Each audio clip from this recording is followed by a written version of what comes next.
Ever felt like your clients are making business decisions on your behalf? Maybe they are in the back of your head and you're always trying to get their approval for something, or you're overthinking that one DM they send. Perhaps you even frightened to open the email that you just saw before you even know what it's about. Or maybe you have get yourself prioritizing your business before your personal time, your needs, and worse, your well-being. If the answer is yes to any of the above, you want to stick around for this video. I'm about to share with you 3 different ways in which we are practicing self-abandonment within a business setup. And the reason why I'm so passionate about sharing this with you from this lens of entrepreneurship is because for 2 decades, I went ahead and ran and grow businesses under the impression that this was just a personality trait of mine, when in reality it was a response from a dysregulated nervous system. And there is a major difference between the two. Hi, my name is Mirtha. I'm a trauma-informed yoga teacher, a somatic coach, and I help coaches and healers build the businesses that thrive instead of leading to burnout. Now, to help illustrate a better picture, what is it that I'm talking about? I'm about to share with you a very embarrassing personal story so that I can help illustrate this better. And after I share the story, then we can go ahead and analyze it to find the 3 different ways in which I personally practice self-abandoning in this business relationship. When I first started teaching yoga, a beautiful student came to me and she painted the following picture. She said, Martha, driving to the studio right now is a huge burden to me because number one, the traffic is really, really crazy. And I'm a new mother. I'm also launching a business. So this is becoming counterproductive at this point. Would you be okay with coming to my office and teaching me privately? Now, of course, I say yes. And in the back of my head, in that very moment, I thought, what a beautiful opportunity. This is a win-win situation. I can help her save time and stress. Well, for me, financially, maybe this is a nice thing because she's going to become a private client. Now, disclaimer, back then, a practice with me, a session will be only $10. So please keep that in mind for the rest of the story. So the relationship began and the conversation came and went, and I never brought up the question if we were going to adjust the compensation in any manner, right? I did not at any point brought that up, and she didn't either. And for some reason, I kept expecting her to bring it up. So I was like, oh, I just don't feel proper. I need to wait for her to figure this out. But in the time being, I started teaching her. And what happened is the more we got to know each other, the more things she wanted help with. She found out about my business acumen, so she wanted me to coach her on the launching of her new products and whatnot. Soon enough, she was asking me advice on how to have a good relationship with her kids and also the husband. And at the same time, I was delivering the yoga. So you guessed it. I was her therapist, I was her business coach, and her yoga teacher for $10 a session. And it gets better. So, as I was stuck in traffic and often skipping meals and hydration, I will just start hating on her a little bit. And sometimes I will get to the studio and she will not even be ready. So I will be sitting there for 30 minutes waiting for her. And I will be resenting her then too. And I just kept feeling unseen, used, mistreated. And this is all happening inside of me, but I'm quiet about it, right? I'm not bringing any of it up. And just before I could resign to this excruciatingly painful relationship, she doubled down and she said, Mirtha, I am loving this. Is it okay if I have it twice a week? You wouldn't believe this, but I say yes. I say yes. And not only I say yes, I call a very good friend of mine and I cancel our Saturday's hobby because I was like, I didn't even have enough time to offer her that. So I canceled my afternoon leisure with my friend so that I could accommodate this. So here I am, going out of my way in every way you can think of. And even I'm going out of my way, I will go home in the evening. And when you're dating and you can't stop checking your phone, that will be me checking for her text, any text that can tell me, if something went wrong, if she didn't like the session, if something blah, blah, blah, something can be adjusted. Mind you, I already went out of my way in dozens of ways for her to be happy and feel supported and seen. And so, why am I holding my breath at night before I go to bed, checking my text to see what she said about the day at that point? Just a question, right? So, as you may guess, this is not a great picture. There's a lot of stuff going on in this story. And we can take a nice little inhale here and maybe a side out. And that was just for me, because of course I need to self regulate too. So, with that story put aside, it didn't end well. Of course, I kept resenting her. The talk never came. I never expressed myself. So I slowly detached from this amazing student.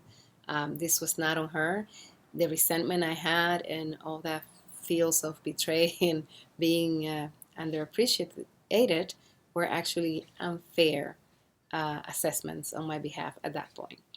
But with that story on the side now, and again, let's soften into the rest of the story here. Let us find now the main three ways in which I practice self-abandonment, as I promised, right? So perhaps you already noticed them or not, but the number one way in which I did that was by ignoring my physical and emotional needs. And let's find when did that happen. So for the physical needs, every time I skip a snack because the traffic was crazy or skip a meal to get there faster, not in the car, that is ignoring my physical needs, hydration, physical needs. For the emotional needs, there were so many emotional needs that I override. Like when I started feeling underseen, undervalued, when I started with the resentment, when my body was screaming, I don't want to do this. And then I will feel guilty and a little shameful. Well, definitely I was neglecting all my emotions in one single shot. So there is that. For number two, the constant seeking of her approval, the constant seeking of her validation, like I equated to dating, like when you are waiting for the phone to have that notification. If there's a need that is making you pause the breath or is making you overthink this even through your dinner and as you're going to bed, then it's not a healthy approach to the customer service satisfaction. It's turning into something else, and that is the moment when we cross in that boundary. Number three, sacrificing personal joy and also relationships, because when I decided to call my friend to get our Saturday activity out of the way so I could accommodate that extra time for the client, I was doing what? I cut off my leisure time and jeopardized a little bit a relationship, because my friend deserved quality time. Those connections, they are meaningful in our lives, and I believe in work hard and rest harder. So sacrificing the joy piece and the leisure was definitely me self-abandoning at that point. All right, so let us talk about what are the things that we can actually do about this. How can we counteract the situation? Yes, there are things that we can do, that we can practice, but it's more like a lifestyle. This is not a checklist. I'm not about to say, take these notes, because nothing is going to change, right? So don't take notes. Just try to see if any of these things can somewhere be installed as a lifestyle. And I will humbly offer a few tips. Okay. The first one is self-compassion. I know that sounds cliche. I know that that's being said and it's very whatever. But I really mean it. Self-compassion was the key that actually opened the door of my joy and my growth. Once you tap into that and you really practice it, it opens the door for everything, really. So please practice self-compassion. Step number two is easier, time tracking. So sometimes I use my kitchen timer, sometimes I use my iPhone, but having timers set so that you can avoid going into long hours that never end. I said it, long hours that never end, because there's always going to be the next task. There will always be the next thing in the agenda. And it's very easy for us to go 24/7. That's not sustainable. That's not why we wanted to become an entrepreneur to begin with, right? Hopefully not. Hopefully we wanted to become an entrepreneur so we can own our time, so we can have more free time to connect with others, to have the life we envision, so we can get there sustainably. Using the timers can help us finish a task when we finish a task, and rest when we need to rest, and connect when we need to connect. So far we have self-compassion and time tracking. But the third one is easier said than done. Boundaries. And you heard that before. And I know that to some of us the word boundary can be a little bit even a little of a trigger. But hear me out. It's not as easy as just saying the word or saying I'm gonna do this. That is a process. It's a process where we need to constantly pause when we feel rushed to make a decision on the spot. We need to pause and ask ourselves, what do I really want? What do I really need? What is my truth right now? And how much of these things do I really want to do? And the more we ask those questions and answer them, the easier it will become for us to discover our boundaries. And we will start putting them where they belong. So don't feel pressure to have your boundaries installed right away. That, and again, and for so many of us, we've been through certain things and journeys in lives where that is even a difficult word to pronounce. So please, giving yourself self-compassion around it, very important. For number two, on the constant validation seeking thing. Yes, I call it that. It's important for us to stop tying our self-worth to the business metrics of likes, reviews, and feedback. Instead, how about we measure our success by measuring our values or measuring our impact and measuring the quality of our lives? And let that be the thing that tell us how things are going. And it's very important understanding also that a slow season, does not really define our worth or how successful we are either, because those seasons, they will always be there, coming and going. Resting does not equals weakness. For many of us that get stuck on overdrive and overachieving for so long, resting can feel terrifying, like a territorial grounds for losing or things falling apart if we take time off. That is not real. It's not a fact. It's just part of that natural response. So again, it cannot happen overnight, but with gentle repetition, when we get the reps in and we get that muscle a little stronger, then it becomes possible with more ease.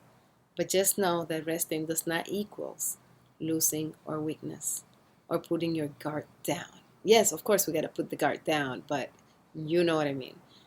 It doesn't equal dying. So to recap, we are exploring our boundaries by asking ourselves, what do we mean? What do we want? What do we need? What is our truth? We are exercising saying no to the things that feel a bit too demanding. If you feel it's too much or too demanding, it's because it is. We are practicing expressing our opinions, especially when we are in disagreement, to avoid resentment. If we notice resentment or very strong emotions, our job is to convey them over.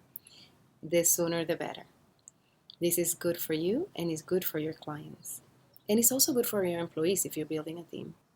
If you catch yourself overworking and underbaying, then we go back to checking, are we tracking our time? Are we checking in with friends? Are we checking in with people we like or family? Are we doing the things that bring us a little bit of joy every week or celebrating small wins? These are all questions we can ask ourselves to measure if we are getting enough time for joy and reconnection. In essence, begin to voice more your opinion. Become friend with saying no and feeling good about it. by putting in tiny repetitions. Because when we don't, that resentment and that rainbow of emotions that result from us not living in authenticity not only hinder our relationships and our bank accounts, but worse, they take a toll within our well being and our health. And that is the true hidden cause of not saying no. I hope you like this video. And if you do, please like and subscribe. Tell others, healers and coaches, about this so that they can too have this information. I'm building a community for healers and coaches just like you and me, trying to live in alignment and from our truth, but that also recognize the invisible forces that can come from CPTSD. This is just the part one of 5 videos. On the next one, I will bring you the inner critic, so it's not to be missed. Thank you again for watching.